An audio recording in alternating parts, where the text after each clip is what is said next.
But we start with our lead story. And stop me, guys, if you have heard this before.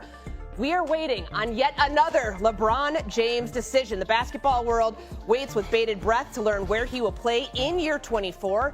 And Philly remains a pretty intriguing destination. Sixers president Bob Myers was asked about what his pitch to LeBron would be. Here is what he said. If he was here, I'd say I honestly believe this is your best chance to win.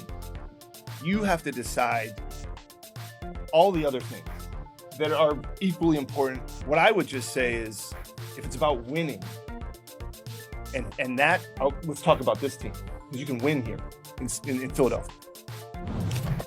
Okay, so that is about as direct of a pitch, guys, as you are going to get. Bob Myers, who runs the Philadelphia 76ers organization, Vinny, giving that pitch to Max Kellerman, Rich Paul, LeBron's agent. So what do you hear, Windy, when you hear Bob Myers, his words, the recruiting style? What is that telling you about Philly's process in trying to get LeBron?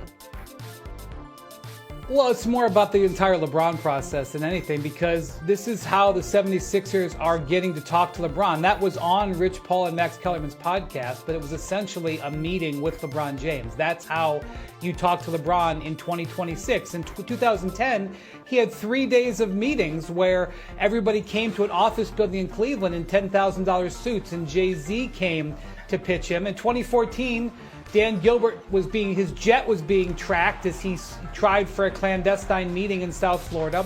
In 2018, Magic Johnson stood on his driveway until free agency opened and then walked into his house in Los Angeles to make the pitch. Now you come on a podcast, and this is where we go as LeBron plays golf and works on his short game. So this is a demonstration of how the game has changed and how long the LeBron career and free agency processes have been. Yeah, I'm amazed that he's still at the epicenter of free agency all these years later. You just referenced the decision, which was all these years ago, the anniversary being yesterday, July 8th. Are you amazed when you think about this process that he's still at the epicenter of free agency and dictating his own terms? Yeah, and I think it's for a completely different reason. You know, 16 years ago, the New York Knicks spent 2 seasons getting themselves into position where they could pitch LeBron James. He dismissed their pitch in a matter of minutes. And then now, because he's willing to play for essentially next to the league minimum, any team has the option to go get him. So it's a completely different situation. Back then, there were just really a couple of teams he was considering. Now he could consider 10 teams, as Rich Paul outlined on another recent podcast interview. I don't think he's actually considering 10 teams, but the idea is that if somebody could get a player like LeBron's caliber for next to nothing in NBA dollars. And so while it is a repeating of LeBron being pitched, in some ways it's extraordinarily different and very unique. Yeah, Vince, I want to bring you in here. When you hear Bob Myers in the words, the process that he's trying to use here, what stands out the most? Just the fact that we're doing this on reality TV. Like, this is the most reality TV. This is the most 2026 thing of all time. The fact that we're not having clandestine meetings and high rises in Cleveland or Miami or LA or wherever. You're having on a podcast with Rich Paul and Max Kellerman. Like, that is where we are in terms of the basketball culture. But when I hear Bob Myers talk, it's almost like he knows that he doesn't have the best hand here. He doesn't know who has the best hand, but he knows that he doesn't have the best hand. And the most important thing is this: we all have to be honest, and Wendy is like the prince of pessimism when it comes to these things. We don't know what LeBron wants. Like, normally it's a max contract and then another max slot to bring one of LeBron's teammates along.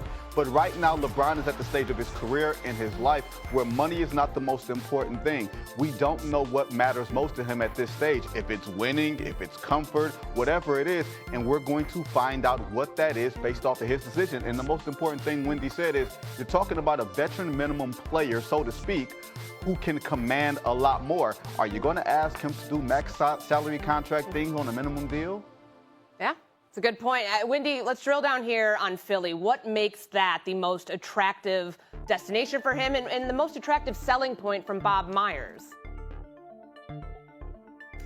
I'm not going to make that case because I don't necessarily know if it is the most attractive, because you're making a basketball case, and what LeBron has said is it's a happiness case. Can he be happy living in Philly? But I will say a big factor here is Tyrese Maxey. I know that so much of the focus is on Jaylen Brown because that's how Philly got into this conversation. They traded for Jaylen Brown last week. But the reason I think he's seriously looking at Philadelphia is because of Tyrese Maxey, and that connection is with Clutch Sports, his agency that he is, basically a founder of alongside Rich Paul.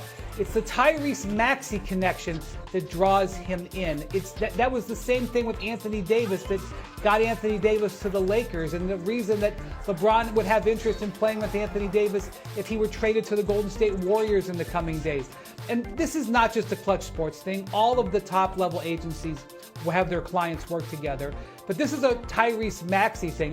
You would really want Tyrese Maxey sitting next to Bob Myers making the pitch, and I'm sure he has. Yeah, and that's the interesting part here, because I think once the Jaylen Brown trade happened, we all thought that might have been the biggest selling point, but we can start connecting some dots here via agency and seeing what might be the best fit for LeBron James. Maybe it's in Philly. Maybe he will help them win their first world championship since 1983. Okay.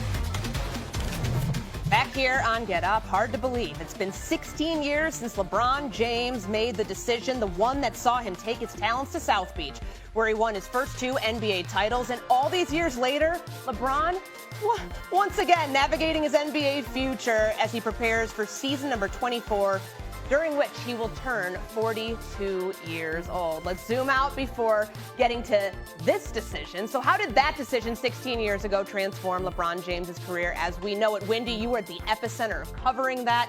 What do you remember about the decision? And then all these years later, are you surprised we're doing it again?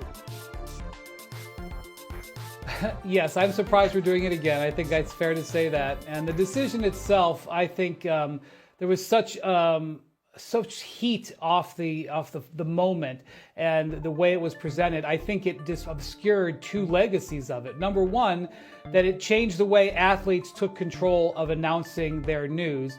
Today, we see college-bound athletes routinely do their own decisions, and we don't think twice about it.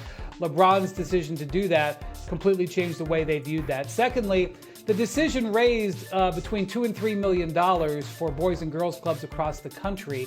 To this day, those boys and girls clubs benefit from the money that was raised there. It was just never presented appropriately. They should have, in retrospect, come out and showed the check right out of the gate instead of having the lead-up questions and then the very silent answer, I'm taking my talents to South Beach. There are boys and girls clubs that are using gyms and rooms and refurbished areas to this day that were funded by that night, but nobody ever remembers that. So now we're waiting on the next decision, whenever that comes, Vince, for LeBron James. What do you think is driving his decision circa 2026? I'm going to be honest with you. I have no idea what's driving this decision for LeBron James. When you look at where he was in LA this most recent period, they were knocked out in the second round of the playoffs. He was arguably their 3rd best player behind Luka Doncic and Austin Reeves. Maybe you can quibble on him being a more effective player than Austin Reeves. I'm not going to argue on that. But he's won all the championships he's probably going to win. He's won all the MVPs he's probably going to win. He's in year 24. This is also unprecedented. So to pretend like out of the 10 teams that he's allegedly considering, that we know what his priorities are beyond quote-unquote happiness and maybe playing a little bit of golf, that would be lying for us to say that. His decision is going to reflect what he considers